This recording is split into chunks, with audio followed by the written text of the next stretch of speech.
What's up, guys? Mason the Brock Henderson here. So first of all, I wanted to apologize about my appearance because my hair probably looks real nasty right now. I haven't had a chance to shower since yesterday because I went to the dermatologist, had some moles on my back looked at, came back dysplastic, so they had to remove them. So yeah, that's why. And also my back is really in pain right now. So if you see me like adjusting randomly throughout the video, it's because my back really hurts, but not as much as that that performance right there. That hurt even worse. That was the whole reason I brought up that story, by the way, is to set up for that joke, just in case you were wondering. But yeah, I mean, just what is that? So 5 in the league without a win, 3 losses in a row in the league. That's 3 losses in a row in general too, and yeah, it's pitiful. It's pathetic. Honestly, I could do a real quick review, and I kind of want to, but I'm not going to. I could just say everybody was bad today. Because nobody played well. Nobody. Like, even the players that gave an effort, and I appreciate the effort, they still didn't play well. Quality on the ball today was awful. So yeah, that honestly could sum up our performance today. But getting into more detailed talk about it, first of all, let's talk about Potter because I talked about this early on, and I even mentioned this in like some Facebook pages and stuff. Got ripped apart by people like, "Oh, you can't judge him this early. You can't judge him this early. You can't talk about Potter this early." And all I was saying was, it looks like he's the same exact coach as Tuchel. He has the same exact issues that we're trying to fix at this club. He's brought in his style, his tactics, and we had the same exact issues that we did under Tuchel. They don't fit the players that we have here. And so we had a little bit of a turnaround. And so I was like, all right, you know what? He started off well. Let's see if he can keep it going. And then you take James out of the equation. And my point is being proven again.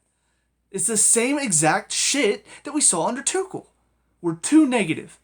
Not enough work off the ball. It's individualistic. There's no team play.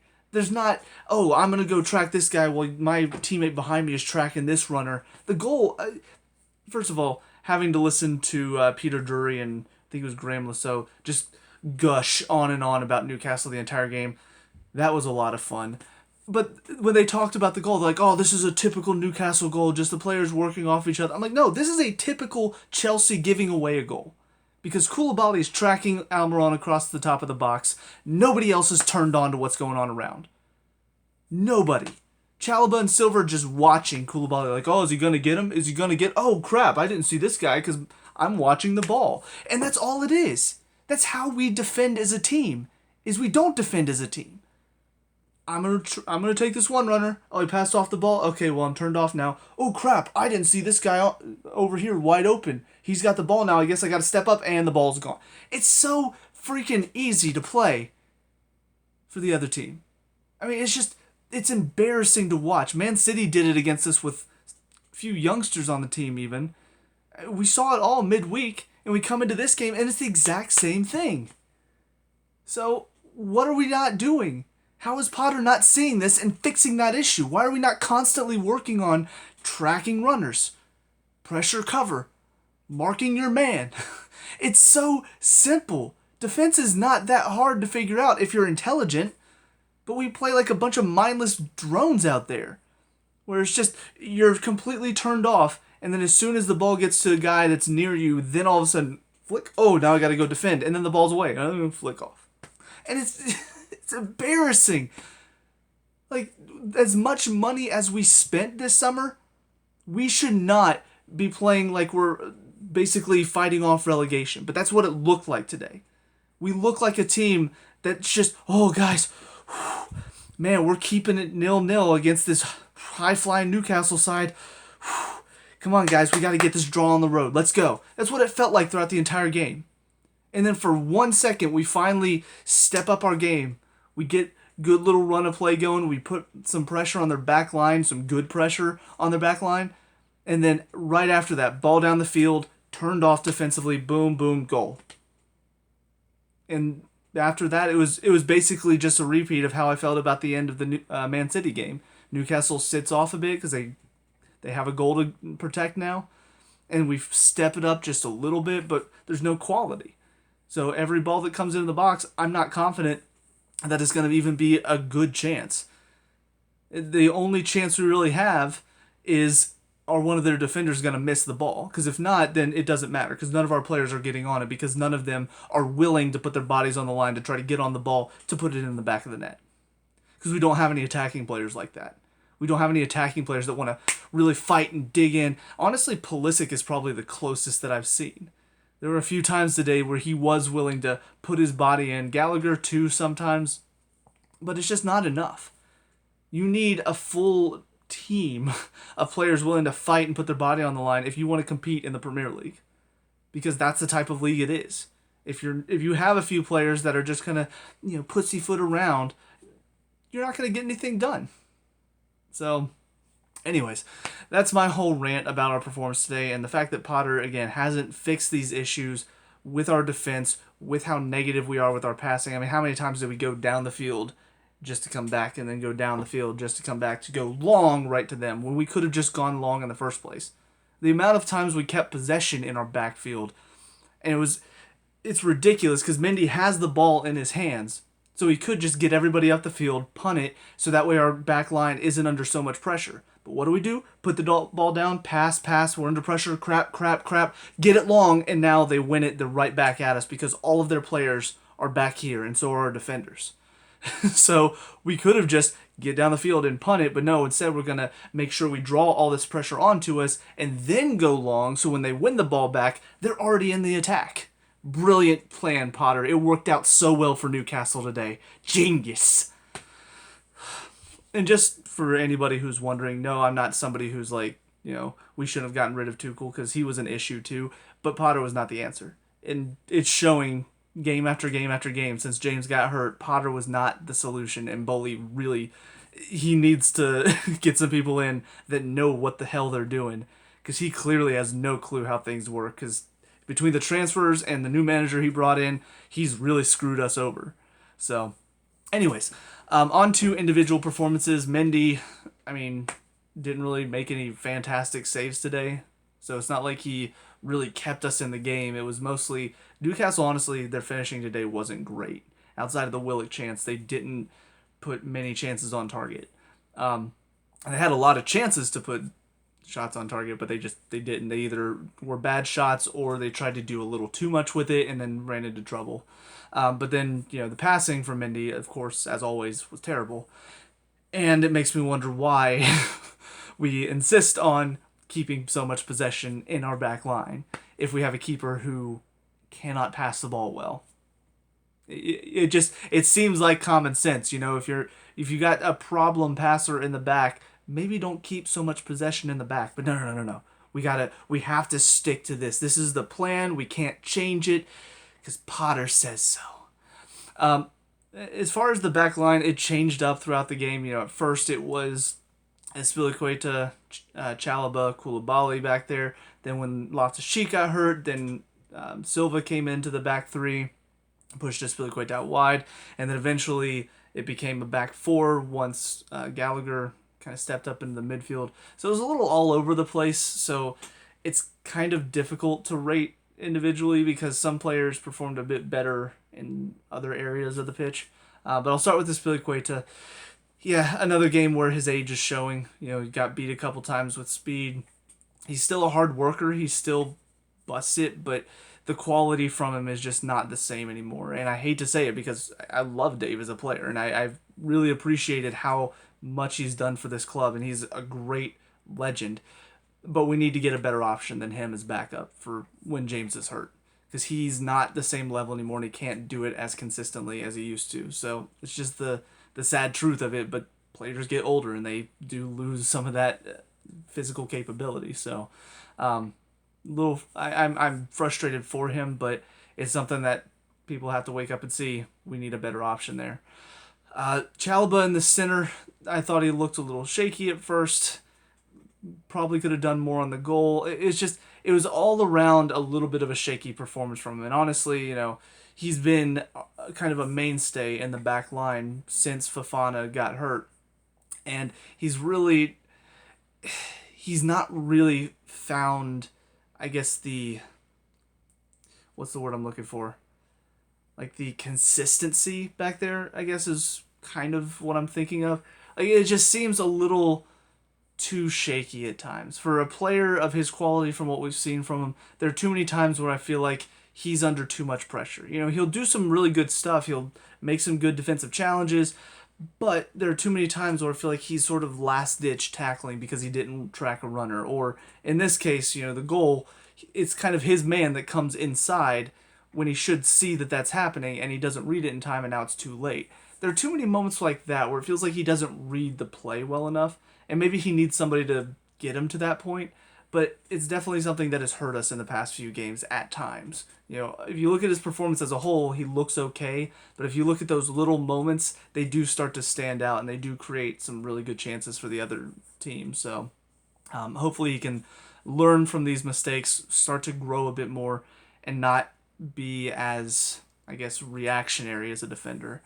Koulibaly, better game than he had against City, but still, I mean, just not what we needed. Not what we needed to replace Rudiger. Too many giveaways today too. I remember there were several moments where it just seemed like a simple pass and he's putting it to the right of them or over them.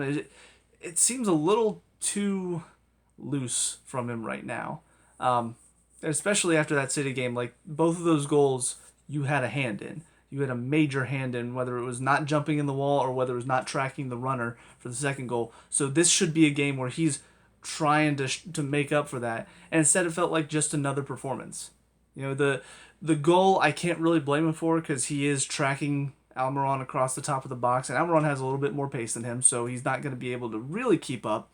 But he does enough to drive him inside toward another player, which, of course, Jorginho is nowhere to be found because he's still jogging back because he's slow as hell.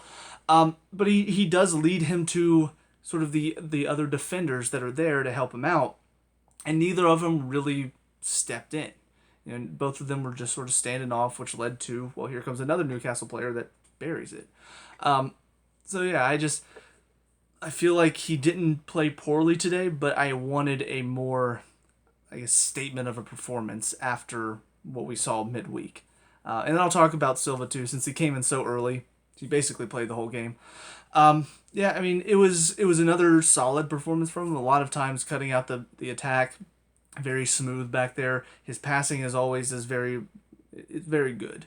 Sometimes the forward ball is a little lackluster, but for the most part, he keeps possession really well and he defends really well. The goal it was one of those rare moments where he wasn't aware of the situation. I don't know why, because most of the time he reads that and he puts himself in the way of the shot. Because he sees Willa coming in from the other side. But it seemed like he was sort of waiting to see, is Koulibaly going to get a touch on the ball or is he going to foul him top of the box? And so because of that, he wasn't really ready to step in and block the shot. And he's not normally the type to wait. He's normally the type that reads that and puts himself in a good position. So one mistake throughout the whole game. It's really hard to judge him on that, but because that mistake led to the winning goal, it is frustrating, and it is a mark against him. So obviously Loftus-Cheek didn't play long enough for me to really have an opinion about him. Hall on the other side gets his first Premier League start, and of all of the players, he is the one that you can argue that played well, only because it's his debut. He's 18, and he's not normally a wing back. So because of all of that, you can look at his performance. He didn't necessarily do anything fantastic today, and he did have several moments where he gave away the ball too easily, or defensively he was a little too weak. But taking into account that it's his debut, he's young, and he's not used to playing left wing back, he did do okay. He had some good moments. He had some moments of strength. He had some moments of quality on the ball. A couple of moments in the attack where he looked dangerous until he, tried to cross it. But it is a promising debut from him, and it's something where the more that he gets involved, hopefully the more those little mistakes that he's making throughout the game, hopefully those start to drop off because he's learning how to get adjusted to the Premier League. Because it's hard, it is hard to step up from you're playing U21s, all of a sudden now you're in the Premier League. That's difficult, especially at Newcastle, which even before Newcastle became a good team after the money, they were still a difficult team to go play against at Tyneside. I mean, it's a very from what I've heard, it's a very empowering, or not empowering, overpowering atmosphere, to play at that stadium, at St. James's Park. So the fact that he came in such a young age and played with some confidence too, he was willing to try to take on players. I'm happy with what I saw, and I hope he starts to grow into the team a little bit more because we do need a better option out there than Cucurella. I'm just going to go ahead and say it. In the midfield, Jorginho and Kovacic. Jorginho was Jorginho again today. Too slow on the defense, on the ball, negative, backwards, side to side. Nothing really. He had one ball that was almost dangerous that he put forward. It was late on in the match, nearly found Havertz, and then good challenge from the defender. But yeah, just nothing from throughout the match defensively. Like I said, always jogging back. There was one point I remember we gave away the ball, and I just see Kovacic comes from like up here to try to get back, and here comes Jorginho. Like, just runs right past Jorginho, who's just like, okay, I'll get there when I get there. It reminds me of the SpongeBob episode where Patrick's like trying to get his, what is this, a snail, I think, or something, or no, it's a rock. It's been a while since I've seen that episode, but he's like, it's okay, Mr. Rock, you'll get there when you get there. That's what I feel like, Potter, Tuchel, Sarri, all these coaches that love to play him. I feel like that's what they treat him like. They're like, oh, it's okay, Jorginho. You'll get there when you get there. You jog back, buddy. Because nobody ever wants to take him off, even though he's giving you nothing defensively. Kovacic, though, had a couple decent moments, but really looks like there was some injury that's been bothering him for a few weeks now. And that's, Potter talked about it in a couple of press conferences, like they were easing him back into it. He really looked like he was feeling whatever it was today. There were several moments where he looked slow. The passes were awful. He was a shadow of what I expect to see from him. So I'm assuming that's from whatever's been bothering him injury-wise. Either that or he just came out and was completely turned off today thinking about, is Croatia in the World Cup? I'm pretty sure Croatia's in the World Cup. Thinking about playing, I don't know. It was not at all what I expect from him. And I was pretty disappointed by it because we needed at least him to step up in the midfield because we knew, at least I knew, Jorginho wasn't going to give us anything in there. Up to the front three, it was, at first glance, it was a bit of an exciting front three for me because you've got Mount and Gallagher, both of which are workhorses. You got Broy up there who's willing to put a challenge in on the defender, willing to track him down.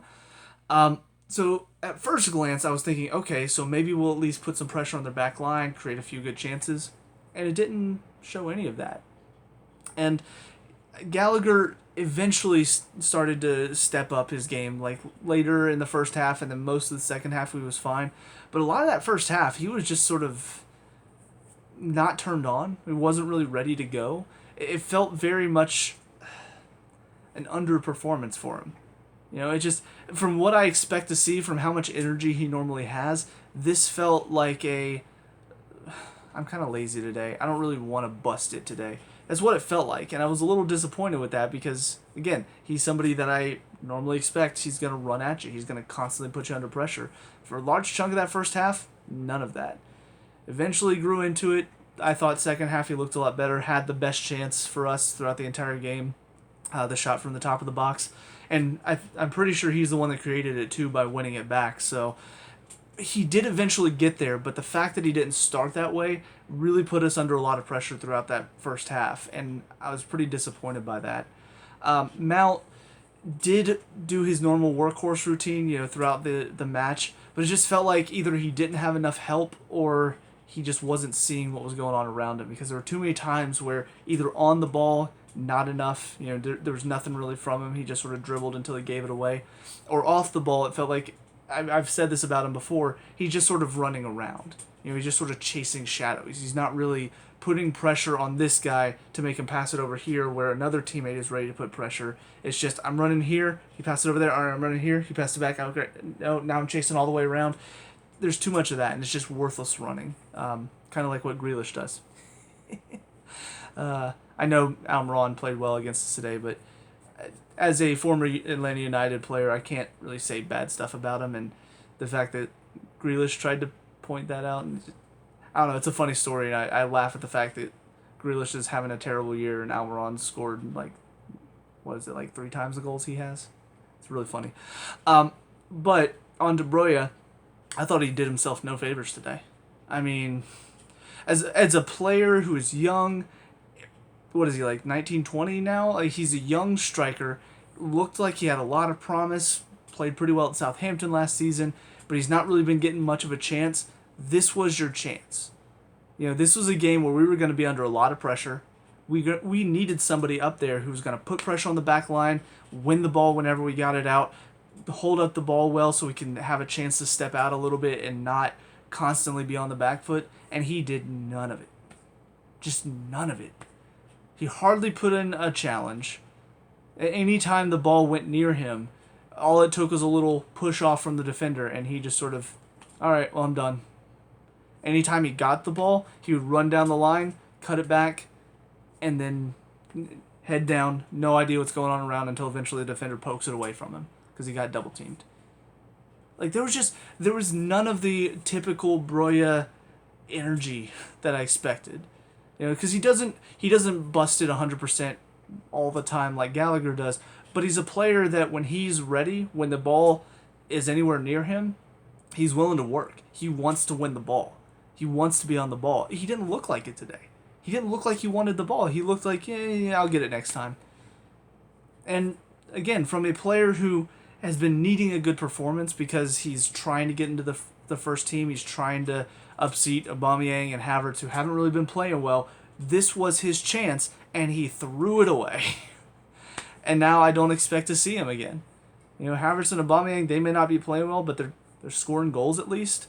So if all three of these are not playing well, but these two are scoring goals and Broya is not, then these two are probably going to get the start, even though they're not doing anything outside of scoring goals. He didn't do anything, and he didn't score goals. So, it's just, I'm frustrated because I wanted to see this be that, again, kind of like Koulibaly, a statement performance.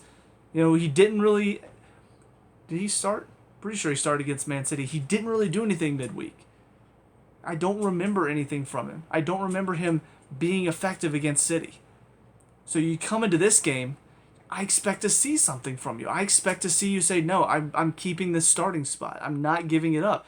And nothing. It looked like kind of what Abraham did when Giroud took his spot. Just kind of went out there and jogged around, waited for the game to come to him. Didn't look at all like he wanted to keep the starting spot. So, I don't know. I don't get it. Some of these players, how can you not push yourself? How can you not get up and go, all right, I'm going to play today. I'm going to get up and I'm going to go and I'm going to bust it. I'm going to run myself to death trying to win that ball back. Get subbed off because you worked yourself to death, not because you're doing nothing for the team. But most of the time, these guys, I want them subbed off because they're doing nothing for the team. So I'm just very disappointed today with a lot of these players that I feel like should have stepped up more. But anyways, on to the subs that came on. Pulisic came on at halftime and, like typical, looked our most dangerous player. He typically does this off the bench. He'll come on, look dangerous, be energetic. I can't remember. I think the chance that Gallagher had came right after Pulisic had a really good chance breaking into the box before Trippier managed to get a foot in. So he looks like he wants to work. He looks like he wants to get on the ball. He wants to be dangerous. He wants to take on defenders. And the 50-50, he's one of the few on the team that's willing to go into a 50-50. And that's, to me, that's what wins him the spot. I think about Sterling. He's not going into a 50-50. Not strong. Havertz, occasionally, but 50% of the time he'll go into a 50-50. Pulisic, every time the ball is right in the middle of him and another player, you can bet he's going to at least put in a strong challenge. He's going to try to get there. He's going to try to win it back. Ball's in the air. It doesn't matter if the other player's a foot taller than him. He's probably still going to try to jump up and win it. He's willing to work, and he's shown it so many times. I don't understand how he doesn't get into our lineup more often. And I mean, I get if the idea is, well, he's really good at coming off the bench when we need some energy late on. That's fine. But also recognize we're playing a lot of games, so he can be effective from the start too. But final three they all came on together. Ziyech, Really was hoping to see something from him today, and honestly, didn't see much. A lot of his crosses just hit the first man. And, with a player as much quality as he has, and he showed a bit of it against City in the midweek, he really should be coming off the bench and doing a lot more. Especially because Newcastle were sitting so deep. I would expect him to have more time on the ball to get in one of those great crosses, but he never really did. They were all poor. So he did himself no favors either as far as like trying to get up in the pecking order. Havertz came on and didn't really see much from him. Honestly, had one really good chance that he wasted because he ducked his head and let the ball hit the top of his head instead of using the forehead like most players tend to do. So wasted that chance, and a couple times he won the ball back, but I don't know. Again, as much as Newcastle were sitting off, this was a good chance for Havertz to come on and say, all right, well, if you're going to give me time, if you're going to let me get into the box, I'm going to try to put a head on it. I'm going to make the defender's challenge, and I don't really feel like he ever did that. And Cucurella came on for Hall and just, he's shown in the past couple games that the Arsenal result, or the Arsenal performance from him was more of a blip than what is, I guess, normal performance is. But it's still not good enough. Like, the main thing he has going for him is he's very determined, I guess. He's very willing to put in a challenge. He's not one to shy away. He's not going to duck out. He is going to run, and he's going to run hard, and he's going to tackle hard. But on the ball, where we need him to be a bit more quality, he doesn't have it. We need our fullbacks to be a bit better at keeping possession, knocking the ball around, putting in crosses. And he had one good cross out of the 5 or 6 that he tried. So it's just he's not the level that we need him to be, and we overpaid for him 100%. So it's very frustrating that that's kind of what we have. We either have to turn to a youth player who's still, learning what the Premier League is like, or we have to go to Cucurella, who's not good enough to play for a club of our quality. But of course, where we are now, I guess he is kind of what Brighton has been, just in and around the Europa League spots. So, but yeah, I'm frustrated. World Cup time, so at least I get to focus on being frustrated with the U.S. instead of Chelsea, and it does give some of our players that are out with injury a chance to recover and come back to us. But yeah, it's not been a good run of games. I keep hearing reports that apparently Bowley has said that even if Chelsea don't make top 4, they're sticking with Potter. They want to stick with him. They want to, basically build a team and build a future around Potter as a manager, not just keep changing out managers. But that only works if you have a quality manager. And personally, I don't think Potter is. I don't think he's quality enough to see it through. How many times did Brighton start off well and then eventually drop into mid-table? How have we been doing? Well, we started off well and now we're dropping off into mid-table. It's the same thing, just with different players. So, yeah, I'm not looking forward to returning from the World Cup now, and that's honestly the biggest crime I can think of. So, yeah, that's about it. Tired. My back hurts. My pride hurts. It sucks.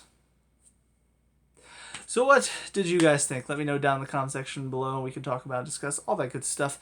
Leave a like and subscribe for future Chelsea reviews, and I'll see you guys after the World Cup is over. If any of you watching this all the way to the end want to see some World Cup reviews, let me know, and I'll think about reviewing the USA's short time in the World Cup. Let's be honest, we're barely going to make it out of the group stage. Anyways, see you guys when I see you. Peace out.